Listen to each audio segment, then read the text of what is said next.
பெரம்பலூர் மாவட்டம் மங்களமேடு அருகே கார் ஒன்று மரத்தில் மோதி விபத்துக்குள்ளாகி இருக்கிறது. விபத்தில் 1 வயது குழந்தை உட்பட 6 பேர் காயமடைந்து மருத்துவமனையில் சிகிச்சைக்காக அனுமதிக்கப்பட்டிருக்கிறார்கள். இதனை தற்போது கிடைத்த அண்மை தகவலாக பார்த்துக் கொண்டிருக்கிறோம். பெரம்பலூர் மாவட்டம் மங்களமேடு அருகே கட்டுப்பாட்டு இழந்த கார் மரத்தில் மோதி விபத்துக்குள்ளாகி இருக்கிறது. நாய் குறுக்கே வந்ததால் பிரேக் பிடித்தபோது கட்டுப்பாட்டு இழந்து கார் விபத்துக்குள்ளாகி இருக்கிறது. சென்னை ஆவடியை சேர்ந்த ஸ்ரீதர் தனது குடும்பத்துடன் காரில் திண்டுக்கல்லில் சென்றபோது இந்த விபத்தானது நிகழ்ந்திருக்கிறது. மரத்தில் மோதிய கார் தீப்பற்றி எரிந்ததில் காரில் இருந்த 12 லட்சம் ரூபாய் தீயில் கருகியிருக்கிறது. விபத்தில் 1.5 வயது ஆண் குழந்தை உட்பட 6 பேர் காயமடைந்து மருத்துவமனையில் தற்பொழுது சிகிச்சைக்காக அனுமதிக்கப்பட்டிருக்கிறார்கள். கூடுதல் விவரங்களை செய்தியாளர் சரவணன் வழங்கிட கேட்கலாம். சரவணன், வணக்கம். பெரம்பலூர் மாவட்டம் மங்களமேடு அருகே கட்டுப்பாட்டு இழந்த கார் மரத்தில் மோதி விபத்துக்குள்ளாகி இருக்கிறது. இந்த விபத்து குறித்தான முழு விவரங்கள் சரவணன். நிச்சயமாக சந்திஜா, சென்னை ஆவடியைச் சேர்ந்த ஸ்ரீதர் தனது மனைவி சிவராணி என்பவருடன் சென்னையிலிருந்து தனது சொந்த ஊரான திண்டுக்கல் நோக்கி காரில் சென்று கொண்டிருந்துள்ளார். காரை செந்தில்குமார் என்பவர் ஓட்டி வந்துள்ளார். அப்போது பாத்தீங்கன்னா பெரம்பலூர் திருச்சி சென்னை தேசிய நெடுஞ்சாலை மங்களமேடு அருகே துணை மின் நிலையம் இருக்கிறது. அப்போ அந்த துணை மின் நிலையம் அருகே வந்தபோது நாய் ஒன்று குறுக்கே வந்ததாக கூறப்படுகிறது. அப்போது அந்த செந்தில்குமார் என்ற ஓட்டுநர் பிரேக் அடிச்சிருக்காரு. அப்ப பிரேக் அடிக்கும் போது பார்த்தோம்னா பின்னாடி ஒரு கார் வந்திருக்கு.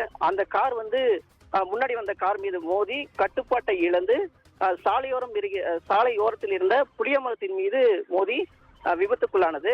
அந்த விபத்துல பார்த்தோம்னா தீ விபத்தும் ஏற்பட்டுள்ளது. இந்த தீ விபத்தை பார்த்த அருகில் இருந்தவர்கள் ஓடி தீயணைப்பு துறையினர் மற்றும் பக்கத்துல மங்களமேடு போலீசாருக்கும் தகவல் கொடுத்திருக்காங்க. தகவலின் பேரில் அங்க தீயணைப்பு துறையினர் தீயை அணைச்சிருக்காங்க. அடுத்து போலீசார் பார்த்தோம்னா அங்க விபத்துல காயமடைந்தவங்களை மீட்டு உடனடியா ஆம்புலன்ஸ் மூலம் பெரம்பலூர் மாவட்ட அரசு தலைமை மருத்துவமனைக்கு அனுப்பிச்சிருக்காங்க.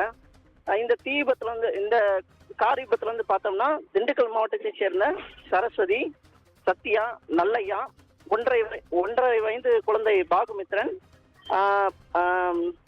12 வயது சிறுவன் சபரிநாதன், இலக்கியா என்ற 6 பேர் காயமடைந்து ஆம்புலன்ஸ் மூலம் பெரம்பலூர் அரசு தலைமை மருத்துவமனைக்கு அனுப்பி வைக்கப்பட்டு சிகிச்சை பெற்று வருகின்றனர். மேலும் பாத்தீங்கன்னா இந்த விபத்துல தலை மற்றும் முகம், கை, கால்கள் இவங்களுக்கு காயம் ஏற்பட்டிருக்கு. சம்பவ இடத்துல போலீசார் விசாரணை செஞ்சிருக்காங்க.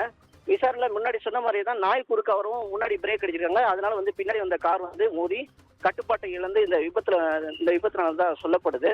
மேலும் இந்த கார்ல ஏற்பட்ட தீ விபத்தினால கார்ல ஒரு ரூபாய் 12 லட்சம் இருந்ததா சொல்லப்படுது. அந்த 12 லட்சமும் இந்த தீ விபத்துல கருகி சேதமடைந்துதான் சொல்லப்படுது. சொந்த ஊருக்கு சென்ற போது இந்த ஏற்பட்ட அந்த விபத்தால் அவர்களுக்கு மிக பெரும் ஒரு சோகத்தை ஏற்படுத்தியுள்ளது. சிந்திஜா, நன்றி சரவணன், விவரங்களை வழங்கியமைக்கு நன்றி.